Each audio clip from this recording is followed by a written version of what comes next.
Welcome back to Agents by Choice. I'm Crystal Hymas, and this is part 2 of my introduction and explanation of why I'm starting a podcast and why I want to be able to collect stories to learn from others, such as you. So, in my first podcast, I gave an introduction of who I am and some of the things that I went through as I was a little girl growing up. And I'm going to pick up with the story that I was talking about when my family had went to Montana. So in the summer of, it was 97 or 98, we had went to Montana and visited family. We attended a wedding. We were gone for about a month. And when I returned home, I found out that my dad had a warrant out for his arrest. Little did I know that this was the beginning of my life changing forever. And as we returned home, my dad sat my brother and I down with my grandparents, who we lived with, his parents. And he told us that my half-sister had been fabricating stories of him abusing her and that he was going to get an attorney and be fighting these charges. He had told the family his own fabrication of a story, and this is what he wrote on. He said that my half-sister had reported that she was sexually abused by her dad, and he continued to tell the family that there was a misunderstanding, that it was her stepdad that she was talking about, not him. And especially because she didn't grow up with him, she never really called him dad, and he kept using these words in this story to lead the family on to say that he was innocent.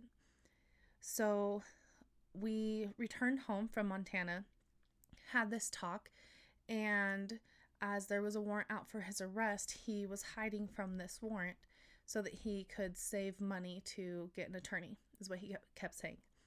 So we were not allowed to talk about my dad to other people. We were allowed to let people know that we were really seeing him. And it was weird. It was different. But this difference started to become natural and started to become something that really defined our family. Cousins, uncles, people really had to become a part of the lie, because when they'd come over for family gatherings to come and see Grandma and Grandpa, they too were introduced to this new lie that we were living and had to be quiet about seeing my dad.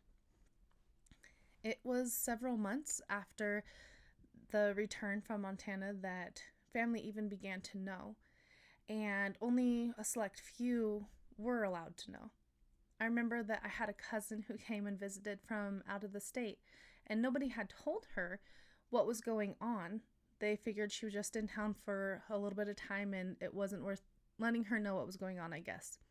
Well, one day that she was visiting, we were out with my dad. We had went to town and we're getting some parts. Well, my mom was supposed to pick us up that weekend to go and visit with her.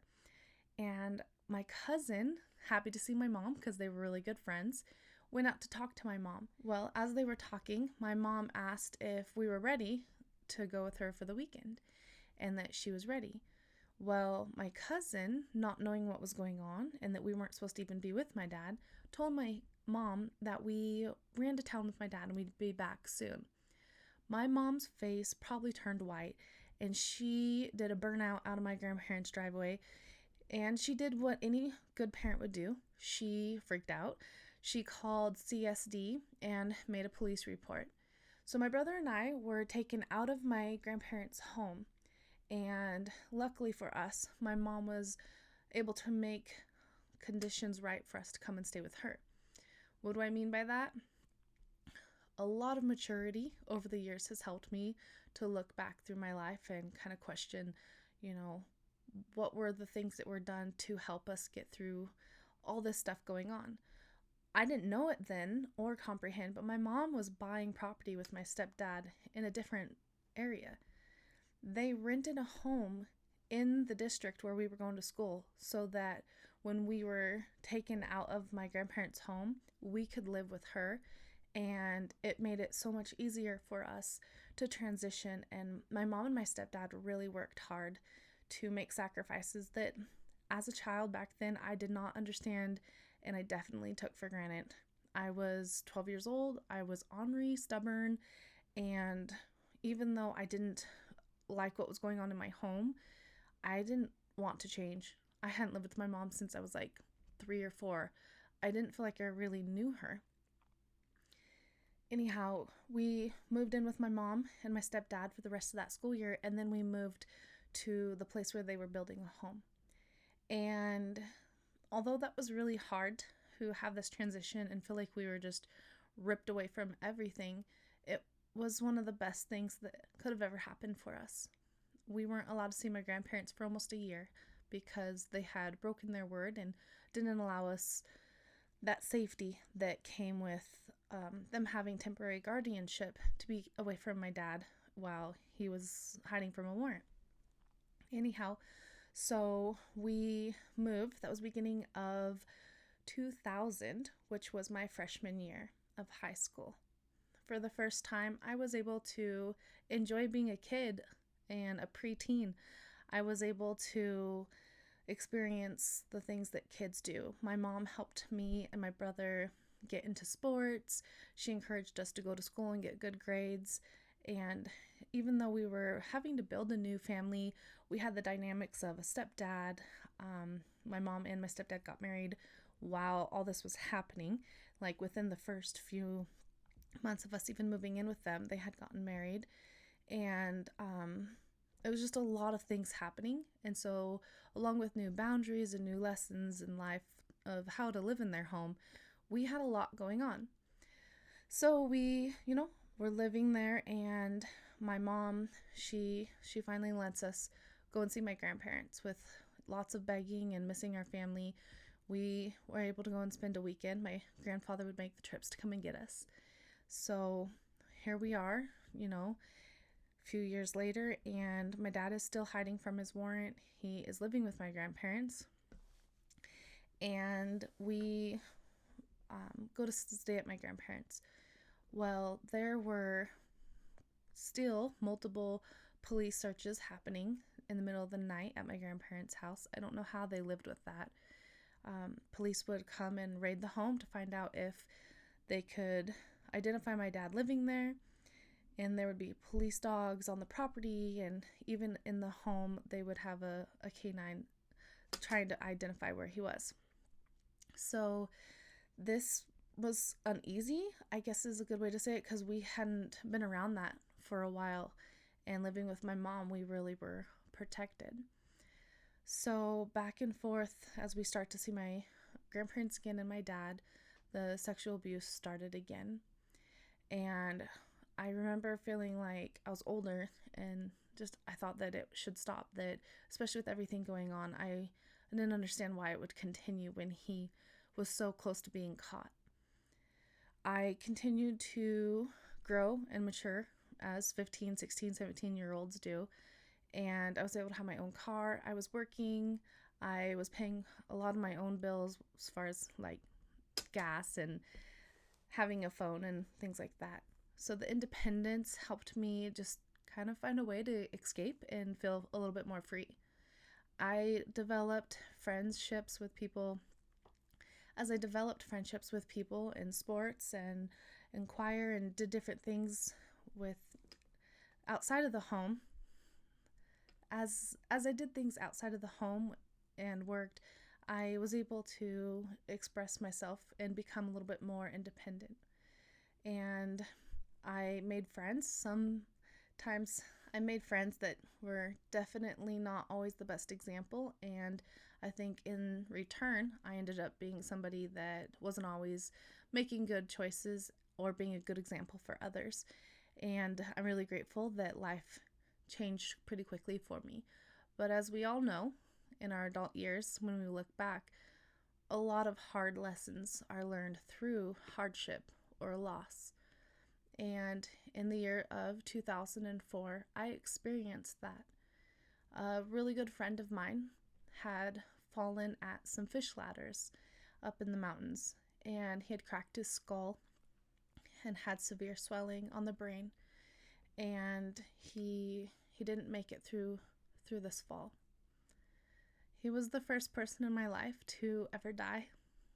He was definitely somebody that I loved, but I didn't know that until he was gone. I remember for like 2 weeks in my senior year just crying. I couldn't eat. I can't say that I couldn't sleep because I fell into depression and slept a lot. And in my dreams, I would have dreams of him. And it was a comforting place to go. I remember contemplating when I'd wake up from these dreams, asking myself, where is he? Like, what happens after death? Where do we go? And I remember because I could see him in my dreams, I would just want to fall asleep again. He died on Valentine's Day of 2004. And so that made it even more heart-wrenching. It's supposed to be a day of love and excitement. And it wasn't. It was a very sorrowful time, and it hurt. There were so many people that were loved by this person. He was a champion. He made people happy, and he always was there for you. So I started to realize if I missed him so much, I needed to start being more like him. And there were things happening in my life that I was not proud of. I became addicted to several things, and I stopped going to school. I was lying to hide all these different things. I was a mess. So when I had decided that I wanted to be more like him, I started making better choices, and I started going back to school. Luckily, this only happened, this hard phase, kind of like a blackout, to be honest, like was about 2.5 months. And I started going back to school, started getting back involved into things that I was a part of that made me happy. And I was blessed to do so at the right time. I was able to still participate in the end of the year activities that seniors do, and my choir had actually been planning a trip to fly to California and go to Disneyland and sing at a few of the places over there. And that really helped me. It healed my soul to be able to go and get away and do something that I had worked really hard for and had to change in order to be a part of. I remember the day the plane left was on my birthday, April 16th, and I was turning 18. I hadn't been living at home for over a year, so there was no way I was getting my permission slips signed, and the counselors kept calling me in saying, when are you going to get this signed? You have to have this signed. And I was like, I turn 18 on the day we leave. Can I please just sign it myself? I'm like, I've worked for all the money. I'm paying for it myself. Please let me just go. And luckily they agreed, because I had been in communication with them about leaving my home and just struggling, just having a lot of difficulties. So I was blessed to go. That was really cool. I ended up being able to graduate, and one of the most important things to add that helped me was the summer before, when I was 17, I was living in my car, working, and I would stay with a couple friends here and there, but mostly was living in my car, and I knew that my senior year was starting and I wanted to be in school. I was blessed to make friends with a girl in choir who saw that I was depressed and hung out in the corner by myself a lot when we had free time. And she came over and talked with me one day, and as silly as it sounds, we were coloring, and she was talking to me and getting to know me. And she went home and told her mom about meeting me and some of the things that I shared with her. Her mom and her dad invited me to come and live with them. They had never even met me before, and they let me come and stay with them. So my senior year, I was really grateful to be able to live with them. And I was living with them when my friend passed away. I was living with them through all of this dark change and through all this turmoil. And then my senior year, they were there for me to help me graduate. They were willing to help me with whatever I had on my plate and was wanting to do. I didn't know what I wanted to do. I knew I wanted to graduate, but other than that, I felt like my life was torn into 4, 5 different pieces. I was still felt lost because a friend of mine that passed away brought new questions to my life, like what happens when we die? Do we really go to meet God, or do we just disappear? Like, I didn't know. I have my dad's side of the family is Catholic. My mom's side of the family is Christian and Native American. And of course, I love that. But I could feel there was more. I could feel that there was something that I was missing. And as I felt that, it made me realize I really didn't know what I wanted to do. But graduating was important. So I graduated, and then I had always thought about going into the Navy because my grandfather had been a survivor of World War II, and I had always respected and honored those who serve in the military. So as I continued to pursue the idea of going into the military, I went and talked to a recruiter. I took a test. There were things that I needed to do to prepare. And due to the fact that I had gotten into a fight about a year before I graduated, I had broken the middle bone in my hand, and I had to have a rod and 5 screws put into my hand. It was disgusting. But I had to have that done, and then before graduation I had it taken out because it still caused me severe pain. Every time I'd bend my wrist, the metal would hit the back of my wrist. And so I had that taken out. And as I was talking with the recruiter and things, this had already healed, but as I was talking with the recruiter, they had informed me that I would have to have a physical. So I ended up finding out that because I had had the rod and these screws taken out of my hand, now I had 5 holes in my bone, and it was going to take a while for that to fill in, and I did not pass a physical, which is probably divine, but I had to have a new path to go on. I was supposed to go into the Navy that summer, and I didn't get to do that. So, with no plans for the summer, no job, and at this time, I had also, sounds so dumb, I had made a choice to leave my friend's home because I kind of just felt like a loser, to be honest. I didn't have any plans. Her parents had been feeding me and giving me shelter, and because I didn't have any plans now, I didn't feel comfortable in their home. I felt like a loser. And so I moved back in with my dad and my grandparents. Mind you, this is the year 2004, about June, and my dad still has a warrant out for his arrest, still hiding from police. They had moved to, I don't even know, like an hour and a half away from where they previously lived, and so there were less raids and things like that, but it still was not a good choice for me. They had a pump house that was bigger than like your regular pump house. It was also like a storage unit as well, and I was able to move into that. I thought it would give me more freedom because I wasn't in the house. I was able to make it my own.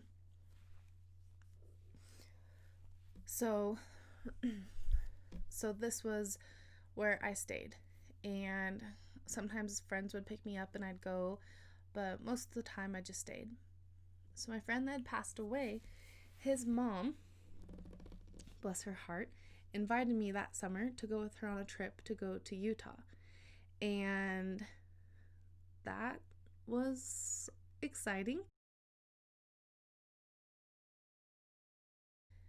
And I was like, Utah? What's Utah? Where's Utah on the map? It was really exciting because I had never just left without anybody knowing where I was going. I maybe had $50 in my pocket, and she just wanted someone to be with her. She traveled across 3 states, and she knew that it would be really good for me, and I am eternally grateful for her. So we go to Utah, And that was a really fun trip. Like, we had so much fun. And so we get into Utah and we're going to visit her daughter, my friend's oldest sister. So as we are visiting her and her family, we go on a few trips. They take us to the Salt Lake City Church of Jesus Christ of Latter-day Saints Visitor Center. I got to visit the Salt Lake City Temple area grounds. We watched a couple of movies to educate people who have never been there like myself, and it was fascinating. I loved being able to learn something new and to experience all this education, and I felt like I was getting closer to some of those questions that I had had, like, where do we go when we die? Do people really know? And how could I know for myself? So as we're at the visitor center, I'm meeting missionaries and seeing people who can answer those questions for me. And not only answer the questions for me, but they gave me directions in where I could look and what I could do to find the answers. I took some material home with me and really didn't think much more of it other than I knew that this is something I needed to do. So I went home and I just started reading the Bible. I started reading really anything that I could get my hands on to that talked about God. I looked into several different religions. I found myself in Portland, Oregon, going to a Seventh-day Adventist church, and I loved it. I was the only white girl there, and that was really cool. I had family there that had been going to church for years. They were so good to me, and they were so welcoming. I started helping with picking up food that like certain stores would donate, because after church on Saturday they have big luncheons and they feed the community. So I was able to participate and help get food to the community. I just loved it. I don't know how else to say it, but I just loved being a part of a family, and I loved being a part of the church. And as I continued to learn, of course, there was that invitation of, if you feel the Spirit, if you know that you need to be saved by Jesus Christ, come forward and commit to be baptized. So I did. I went in front of the congregation and I committed myself to be baptized. I was nervous, but I was excited. And I went home and I called my friend's mom. And I was just like, this is what I'm doing. I'm going to get baptized next week. And I remember telling her, this is what I'm learning and this is what I'm going to do. I was telling her I'm going to get baptized. And when I told her I was going to get baptized, I think it was about 3 or 4 days before the day to be baptized. And she was happy that I had made this choice. But her 3 questions that she asked me forever changed my life. She was kind and said, "Do you mind if I ask you a few things?" And I was like, "Yeah, of course. Like, you're my best friend." Well, she asked me first, why did I want to be baptized? And I told her because I'd learned that I needed to be saved by Jesus Christ, that we're in a fallen world, and that when we do die, we are going to be with our Heavenly Father. We're going to be with families again, and that baptism is essential.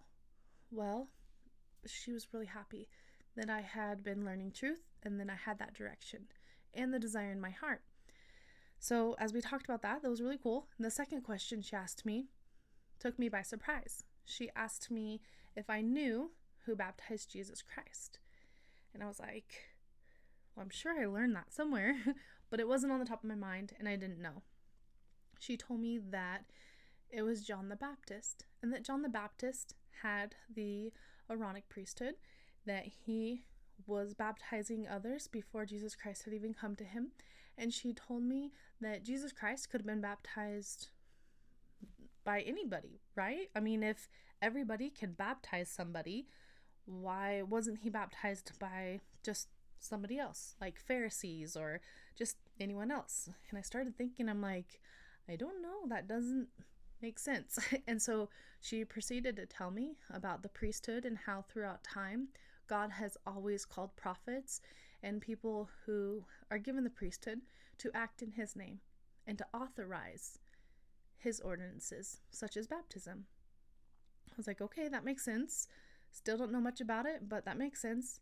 Her third question was the most important. She said, if you're going to make such an important decision that has to do with your eternal salvation, don't you think that you should know the basics? Like even who baptized Jesus Christ and why Jesus Christ was baptized. I remember just being silent. She had a good point. Did I know enough? Did I really have the knowledge that I needed to know? And I just all of a sudden got really overwhelmed because I felt that I didn't want to be baptized without knowing more. And here I am. I had committed myself to being baptized in another church and I didn't know more. So I think she could tell we were on the phone. She could tell that I was a little just taken back. And she told me that she didn't have all the answers, but that she would invite the missionaries over and that the missionaries would be willing to study with me and help me to learn, and that the missionaries go out through the world to share these truths with people, to help answer questions. And it was really humbling of her to offer that to me. She herself hadn't been to church in a while, but she knew that the gospel was true. She knew that the restoration of Jesus Christ Church is on the earth today, and that it is through the prophet Joseph Smith that we have these priesthood keys restored again. And I would like to invite you, if you have never heard of these things, to visit the Church of Jesus Christ of Latter-day Saints anywhere. You can follow more teachings online through churchofjesuschrist.org, and you can be able to find questions like this, more answers. For me, it changed my life. How did it change my life? Well, within a year, I was baptized. I had found that peace. There were some things that I had to really study hard on because I had learned contradicting doctrine before from other churches that I had been recently looking into. But for me, I knew the power of prayer, and I just prayed and I studied it out. And sometimes if I didn't know the answer, I would just let it rest and I'd have to come back. Well, if you're still with me, this is how it changed my life. Within a few months after being baptized and studying the scriptures on a daily basis, learning how to strengthen the communication between me and the Holy Ghost, learning from the Holy Ghost, having a true companionship of the Godhead with me, I felt the impression come to me stronger than anything I had ever felt before, and tell me that I was now safe, that I needed to turn my dad in for raping me all these years, and that I needed to go through trial, and that not a single time would I be hurt again like I was hurt. That was a promise from my Heavenly Father to me. It's very personal, and it's for me. It was for me. So here I am, 18 years old, about to turn 19, and I was like, where do I go? What do I do?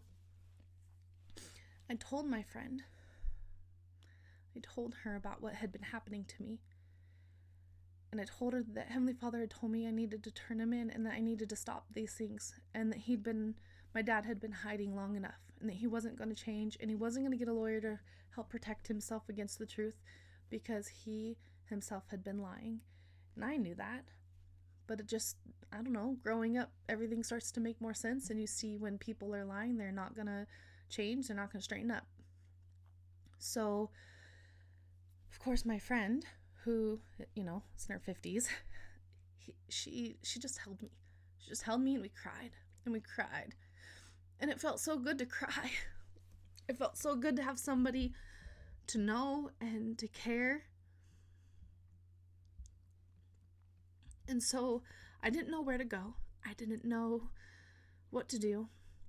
And she told me that her son, my friend's older brother, was a police officer, and that we could just go to his home and sit down and talk with him.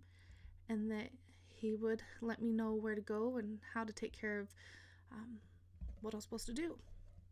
So I went to my friend that passed away. Mind you, I'm trying to keep like people's, confidentiality, and that's why I'm not saying names. But my friend that had passed away, I was able to go and sit in his childhood home, talk to his brother, and make a police report. I'll never forget sitting there with his brother and telling him these things. I felt comfortable. I felt safe.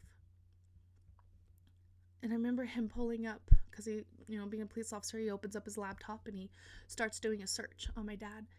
And I'll just never forget his face, like reading all my dad's criminal history. He just could not believe the background on my dad. And I'm like, well, I know all these things, but to me, I grew up with, multiple DUIs, sitting in the back seat while he's getting a DUI, having to be hauled away by police officers because my dad's getting hauled away in another vehicle. And, I was used to these things. But the outside starting to look in, I saw through other people's eyes as I would tell my story or I'd tell things about my dad. They were just shocked. And I started to realize that, what I grew up in was not normal. I started to realize the things that I was living was really insane. So to kind of wrap this up, after being baptized, within 4 to 6 months, there was a search out for my dad. I told them where he hid, all his hiding places. I told him the guns that were in the home. I did everything I could to try and make sure that if I was going to come forward and tell, that they were going to get him, because there was no way I wanted to live on this earth with him hiding and me having told. SWAT team, helicopter, the whole 9 yards. They were able to go in and get him. And it ended up being like on a sunny day, and he was out like washing a car or something, and it happened. It was really important that they got him. I needed that.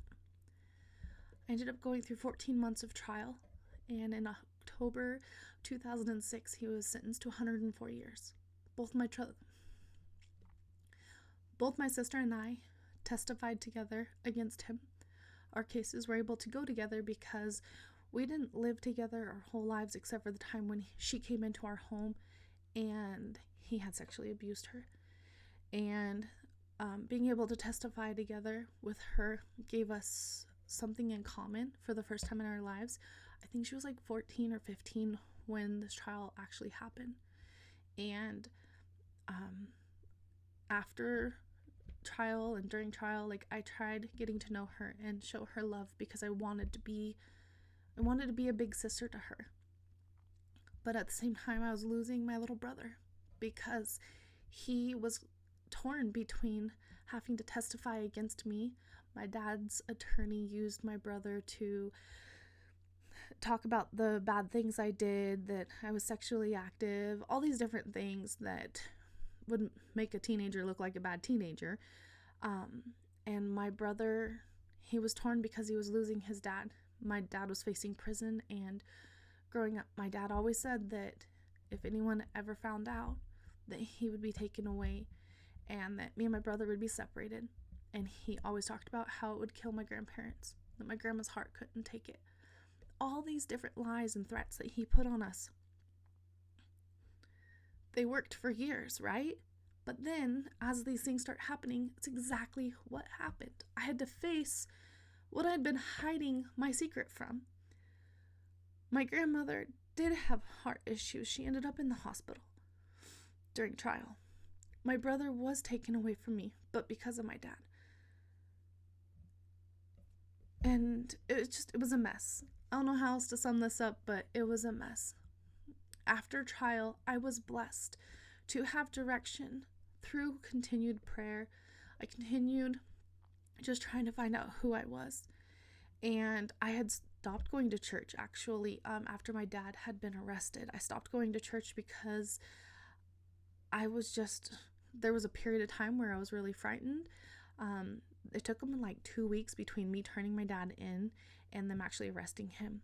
and I was just terrified for like 2 weeks. Nightmares, anxiety, like trying to hide out. Like my dad had already started to identify that I was really close to my friend, and he started just threatening that nobody comes in between us and that nobody comes in between family and all these weird things. And he identified that I was getting really close to her.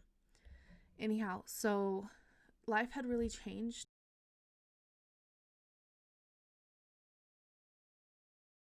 After my dad went to prison, I decided that I needed to start honoring my covenant of baptism and that I needed to return back to church. I needed to strengthen my testimony and to learn more about the doctrine of Christ and the life of Christ, because it was his teachings that helped me hear that voice and to know that I needed to turn my dad in. I had family turn against me that did not want all these things to come forward. I had a few family members who had been really silent over the 8 years of my dad's warrant who came out and supported me. And to them, I will be eternally grateful. I will be so grateful for the rest of my life because they encouraged me to testify and tell the truth. I know that when I was a new member of the Church of Jesus Christ of Latter-day Saints, I went and discussed with my bishop that baptized me that I was going through this, that I had turned my dad in, and that they hadn't captured him yet, but that they would, and that I'd be going through trial. I was encouraged to go to counseling, and I was 18 and stubborn and really against it, but he asked me a very wise question. He said, "Will you just try it once?" And I was like, I don't really want to. Like, I don't see the point in having to go and talk to a counselor when I know what's wrong with me. I'm the one that lived it, you know? But he said that trial would be really hard and that it could get emotional. And he gave me a few numbers to call and he left it up to me. But he asked me that I would at least try it once. He said, "How can you turn down something you've never tried before?" And I was like, well, that's true. I could at least try once. And I'm really grateful for his courage to continue being persistent. I ended up going to counseling for that next 14 months and a few months after trial. And it was really helpful to talk to a counselor and get somebody that had a professional perspective. I didn't have to talk about the sexual abuse, which is what I think I was mostly afraid of, was having to talk about the graphics. Mostly she taught me that in counseling you can dissect your family. To be honest, she helped me realize through all the different things that we talked about that there are multiple people in my family who have been sexually abused, that I'm not an isolated case. And talking to her and having her teach me about how these patterns happen in families, it was a different perspective, because I just knew isolated things that had happened growing up, but I never saw that that sexual abuse being so prevalent in the family was really strong. And so I was able to break that chain by speaking out. So here I am, a mother of 4 beautiful children, married. I have a life that I love and I never thought that I would have before. All because I had questions and I sought after the answers, and then I was given direction. And I know that everybody has their own story. I know that everybody has something special about them. And your story may not have to do with living with a fugitive for half of your life or having to face that trial. But for me, I consider all these things a blessing. They have taught me that Jesus Christ is our Savior and that his atonement can heal any pain. I don't have tons of hatred towards my father. I don't have tons of anger. I have issues. I have memories, flashbacks that I have to get through, anxiety, panic attacks. Those things are real. but I've learned to cope and I've learned to rely on prayer. Now that I have my own family, I want to make sure that I enjoy every aspect of being a mother and a wife. But as I have created Agents by Choice, I want to get to know other people and I want to hear their stories. Again, they may not be dramatic like mine, but I want to hear the good things and what has helped you become who you are. And that's why I've created Agents by Choice. I know that we can make a difference just by sharing stories and helping encourage others to make the right choice.